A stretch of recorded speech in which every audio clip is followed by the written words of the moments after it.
This episode is brought to you by Progressive Insurance. Do you ever think about switching insurance companies to see if you could save some cash? Progressive makes it easy to see if you could save when you bundle your home and auto policies. Try it at Progressive.com. Progressive Casualty Insurance Company and Affiliates. Potential savings will vary. Not available in all states. If you love chilling mysteries, unsolved cases, and a touch of mom-style humor, Moms and Mysteries is the podcast you've been searching for. Hey guys, I'm Mandy. And I'm Melissa. Join us every Tuesday for Moms and Mysteries, your gateway to gripping, well-researched true crime stories. Each week, we deep dive into a variety of mind-boggling cases as we shed light on everything from heists to whodunits. We're your go-to podcast for mysteries with a motherly touch. Subscribe now to Moms and Mysteries wherever you get your podcasts.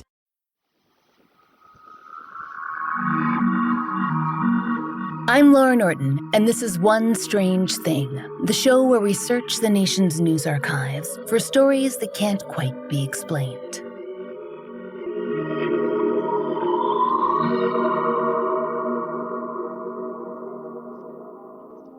Strangers, we have to be honest. We have not had good luck with dolls. At least, not on this program. Call them figurines or toys or marionettes, whatever. It has not gone well. And while it's well established that we here at One Strange Thing are neither default believers nor hardened skeptics, we really are willing to take our weirdness on a case-by-case basis. Our experiences in the possessed toy genre have left us feeling a little, well, skittish about further coverage. Perhaps we should explain. You may remember our episode, The Toy, which told the story of Robert. He's a purportedly haunted doll from Key West, if dolls can be from a place, who was once in the possession of the wealthy, eccentric Robert Gene Otto. Yes, both toy and man were named Robert, but the man went by Gene. We won't get into that again. Anyway, after much drama, Robert the doll came to rest, in a literal sense, at the 40s Martello Museum, and per the official website, his supernatural influence has continued. Quote, once he was put on exhibit, cameras and electronic devices malfunctioned in his presence, and soon letters began arriving addressed to the doll, offering apologies for disrespectful behavior or asking forgiveness. Why letters of apology? Well, it seems that if museum goers were rude to Robert, making fun of his appearance, for instance, or behaving badly at his exhibit, things tended to go poorly for them. Rumor is that Robert might strike down a visitor with illness or bad luck or even car accidents. Really, the options are both endless and terrible. Well, when we told the story, we did have to describe Robert because it's our job to paint the scene for you, our audience. But perhaps we got a little carried away with our JOKESs, or shall we say our gentle ribbing, regarding what we shall now only describe as Robert's unique look. It is something that he is allegedly sensitive about, and something that we did not take that seriously at the time. Why would we? We are podcasters. It is a deeply unserious endeavor. We were unserious until we were both struck down with week-long migraines, headaches that began the day that our episode on Robert the Doll aired. Did the museum staff play it for him? Is he a patron? Does he have a Google alert set? We have no idea. But it got bad enough that we were composing an apology letter to send to Key West when our pain finally let up. Again, for both of us, on the very same day. Then we swore oaths that we would never mock a possibly possessed/haunted children's toy ever again. In fact, it would be safer to avoid covering them on the podcast at all. The problem with promises, though, is that they can get in the way of a good story. And boy, did we recently run into a weird one, this time from Australia. So, with some serious trepidation, we return to the subject of haunted toys. This one, at least, is not known to hold personal grudges, not as far as we know. But there have been other issues. The most famous haunted doll in Australia is known as Letta, short for Letta-Me-Out, and its story stretches back over 50 years. Yes, it's bizarre. We'll get right to that. If you're interested in quality whole foods, limited processed ingredients, and incredible convenience, then you have got to try Green Chef, the #1 meal kit for eating well. With pre-made sauces and pre-portioned ingredients, there is less prep and less mess, and more time to savor delicious, restaurant-quality meals. Without a plan, it can be hard to create better eating habits that last. But with Green Chef, it's so easy to choose great options for my entire family. Green Chef offers delicious, dietitian-developed recipe options featuring fresh organic produce and quality whole foods delivered to your door each week. So for my family, we just pick what we love most, and it arrives and we get to cook and enjoy. So this week, my son wanted to make sweet and spicy orange shrimp. I let him choose the recipe, he helped me cook it in 30 minutes, and we all had a balanced, delicious dinner that I felt great about. And since Green Chef is owned by HelloFresh, I can use both my favorite meal kits and widen the array of meal options. It is a win-win. And I can stay on track even on my busiest days, with salads ready in 5 minutes or less, ready to blend smoothies, and grab-and-go protein-packed breakfasts, which are perfect if you're always running out the door to meetings like I am. Thrive all year with clean, easy meals from Green Chef. Go to greenchef.com/strangefree and use code STRANGEFREE to get started with free salads for 2 months plus 50% off your first box. That's greenchef.com/strangefree and use code STRANGEFREE to get started with free salads for 2 months plus 50% off your first box. This episode is brought to you by Progressive Insurance. Do you ever think about switching insurance companies to see if you could save some cash? Progressive makes it easy to see if you could save when you bundle your home and auto policies. Try it at Progressive.com. Progressive Casualty Insurance Company and Affiliates. Potential savings will vary. Not available in all states. Our story begins in approximately 1972 in New South Wales with a man named Kerry Walton. Now, from the outset, we do have to say that the details of this tale have not been as concrete as we might wish. So treat everything from this point on as having been fact-checked as well as we could, considering that much of the coverage came from tabloids and paranormal television shows, which should be taken for granted, we suppose, when it comes to the subject of possessed dolls. So, let's get into how Kerry came upon the strange toy. Though he originally hailed from the city of Wagga Wagga, Kerry Walton wasn't living in New South Wales back in the early 1970s. He was a young adult then and had moved off on his own to Queensland. But as multiple outlets reported, he'd come back home for his grandmother's funeral. While he was in town, he and his brother John decided to spend some quality time together. And according to Kerry's 1994 interview with the paranormal television show The Extraordinary, their chosen activity was sneaking into an abandoned farmhouse. Why? Well, because it was haunted, of course. As Kerry told it, he was brave enough to, quote, go under the house with a torch, aka a flashlight, where he took a look around. There, he said, the light fell upon something very strange, a figure that he first took to be a small child. That sight terrified him because he thought that he'd found a body. He jumped back in surprise, and as he told The Extraordinary, I bumped my head on the joist. When he crept closer, Kerry realized what he'd actually come upon was a large, creepy toy, a doll in the shape of what seems to us to be an adult man, though some claim it's meant to look more like a boy. According to the Daily News, the doll that he saw was made of painted wood and papier-mâché and sported a head of long, brown hair that Kerry claimed he would later discover was human, caught back in a kind of ponytail. Its eyes were glass, and per Letta's official Facebook page, the toy was wearing clothes, but they disintegrated when Kerry picked it up to examine it. Its wooden shoes were painted on, so they remained. Even in the dim light, Kerry could tell it was old, probably very old. As the Daily News noted, the doll was very well preserved for something found under a home in an area in a, quote, floodplain that would regularly get inundated with rain. Now, we should probably stop here and explain that when we say doll, you should go ahead and dismiss all images of babies. You'd be better off imagining an antique ventriloquist dummy, joints and all, that looks like a cross between a scowling Puritan witchfinder general and the little lad who loves berries and cream. Personally, if we'd gotten a good look, we would have left that toy exactly where we found it. No offense to any haunted toys out there that may be waiting to be discovered, of course. But no, after Carrie picked it, or him as Carrie began to think of the toy, up, he didn't want to put him back down. So Carrie put Letta into a sack that he'd brought along to collect bottles in, as you do, and carried the doll right out of the house. It wasn't long after that his new toy was given its now infamous name.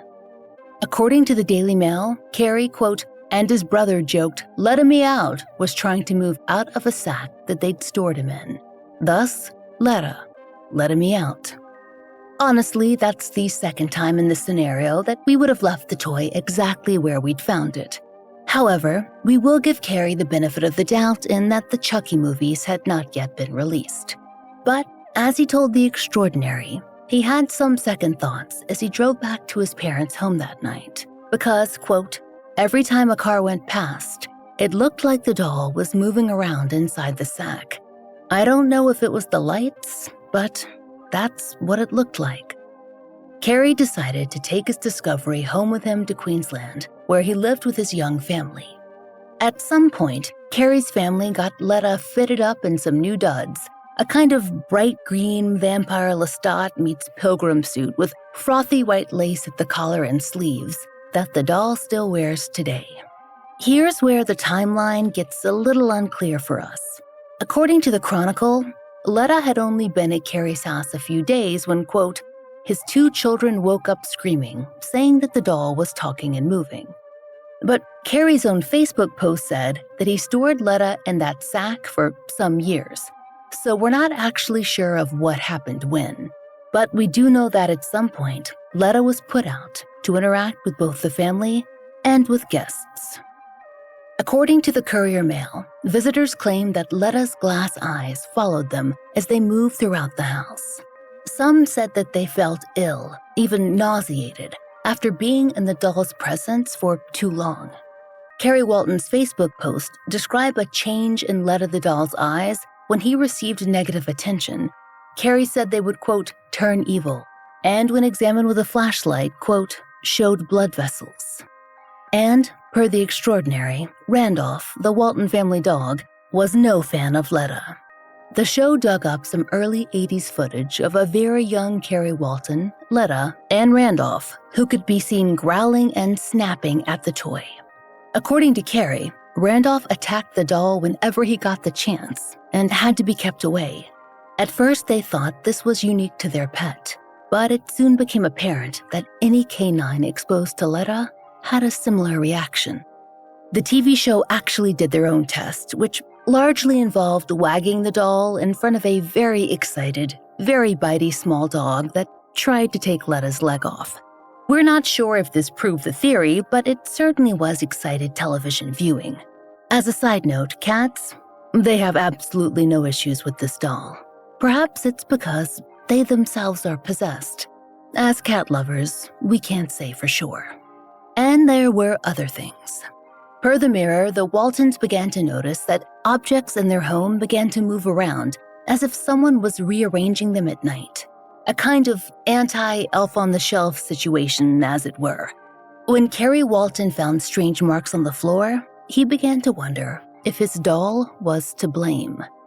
Now, we would normally point out that one of the children would be a much more likely culprit. Except for one strange thing. Carrie Walton said that he found marks, new ones, on the bottoms of Letta's wooden shoes that matched up with the scuffs on his floor.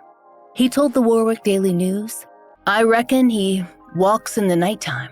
I've never heard so many strange things in my life. At that point, some people might decide to drive their doll right back to the haunted house and put it back underneath. For the third time in this episode, we emphasize that we are those people. But Carrie was not.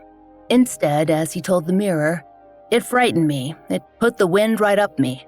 After I settled down a bit, though, and realized what it was, I thought, this is a nice find." So he decided to try and find out more about his new and possibly possessed doll. According to The Extraordinary, Carrie took Letta to the Australian Museum in Sydney to consult an expert and try and learn a little more about who could have made such a thing, and maybe why. Carrie says that the folks at the museum couldn't help him much with the second part of his quest, but they were able to roughly date the doll's creation by the nails hammered into its wooden shoes. He claimed that experts said that they were roughly 200 years old, which would put Letta's creation somewhere in the late 18th century. Some news articles have taken that much further and specified Romania as its origin, and even claimed that Letta had been made by a Romani craftsman, but we can't find any source that attributes that observation to museum staff. And in his Facebook post on the matter, Carrie says that angle, it was created by the media to add more pizzazz to the story, and the museum told him no such thing. We also did not see any information about the origin of the human hair, if that's indeed what Letta currently has. We actually don't want to learn more about that now that we're thinking on it. But antiquities experts, they were not the only people that Carrie Walton decided to consult. He also sought the opinions of psychics, too. And they had some pretty interesting intel for him. Per the Daily News, quote, "2 psychic mediums assessed the doll, and both said it hosts the spirit of a 6-year-old boy who drowned." More specifically, Carrie told The Extraordinary an American psychic said that Letta had been made in remembrance of a child who had passed away. An Australian medium went further and said that the spirit attached to the doll, quote, "sometimes became a child and did not like being made a spectacle of, which is why some observers felt ill or nauseated when they observed him." That psychic also claimed that she'd, quote, "felt Letta wriggle in her lap and that he turned his head and looked at her while filming a television special." She also said that lights exploded during the filming process, something that The Extraordinary said happened on their set too. Now, how the spirit became attached to the doll, no one could rightly say. But the family, they eventually developed a theory. According to the Chronicle, Carrie Walton's daughter explained that they supposed that, quote, "the doll was carved by the child's father to resemble the man that drowned his family, and she'd read was practiced at the time for anyone condemned for witchcraft, and somehow the child's spirit became trapped in it." We have never heard of this practice, but as we fully admit, we are not up on haunted doll carving. Carrie's daughter, who's now an adult and who has charge of Letta, feels strongly that he is not an evil haunted doll, but rather a sad one, with some unusual powers. Besides his predilection for moving things around the house and upsetting dogs, she and her family claim that the doll, perhaps based on the spirit's death, has a strong connection to water. Per the Daily News, the Waltons explain that, quote, "whenever the doll makes a public appearance, rain follows." They claim that, quote, "in the early years, when Mr. Walton toured the doll to shopping centers and showgrounds, it would regularly bring rain with it." And further, they pointed out that Letta was in storage between 2016 and 2018, which was a time of drought in Queensland.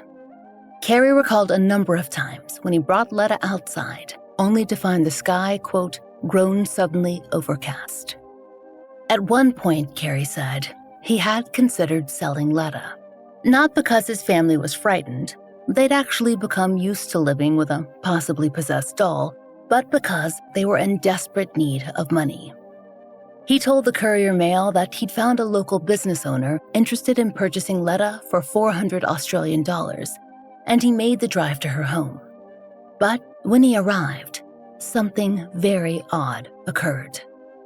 "I physically couldn't get out of the car. I can't explain it. It was some sort of force stopping me."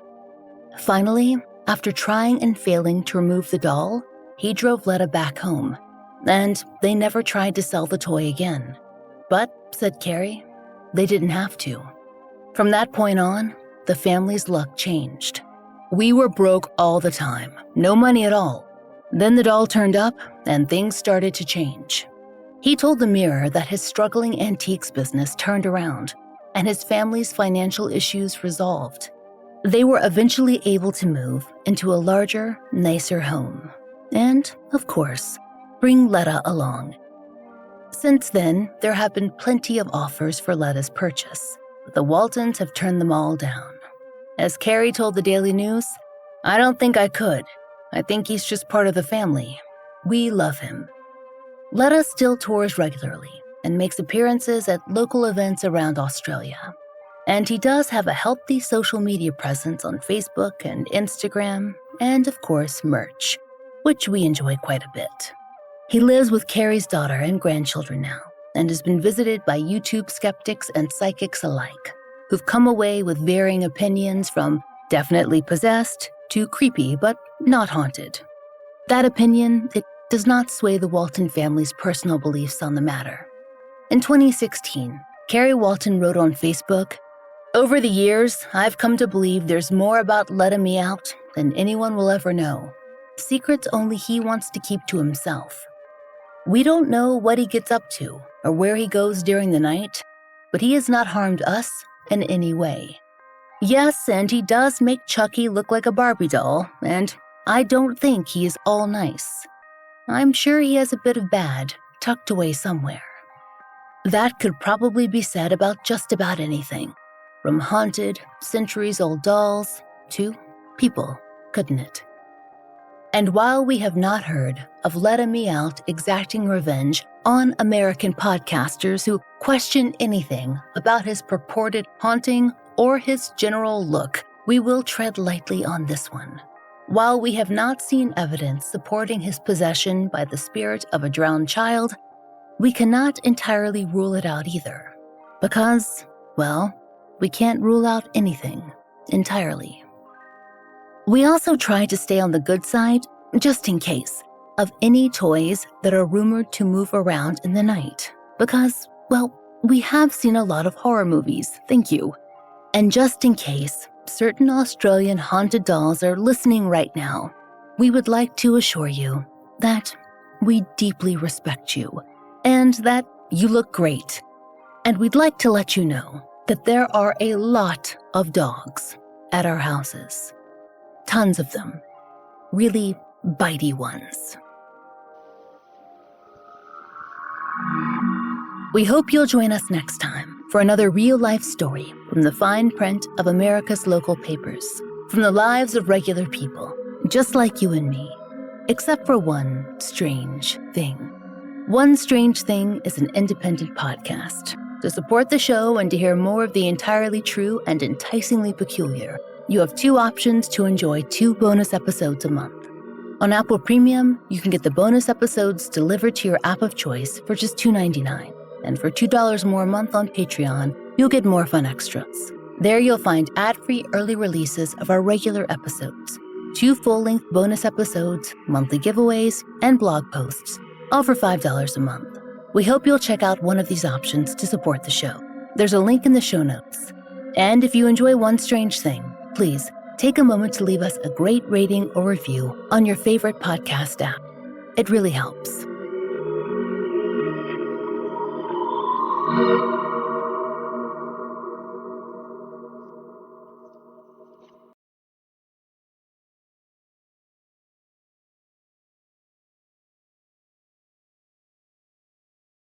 This episode is brought to you by Progressive Insurance. Do you ever think about switching insurance companies to see if you could save some cash? Progressive makes it easy to see if you could save when you bundle your home and auto policies. Try it at Progressive.com. Progressive Casualty Insurance Company and Affiliates. Potential savings will vary. Not available in all states.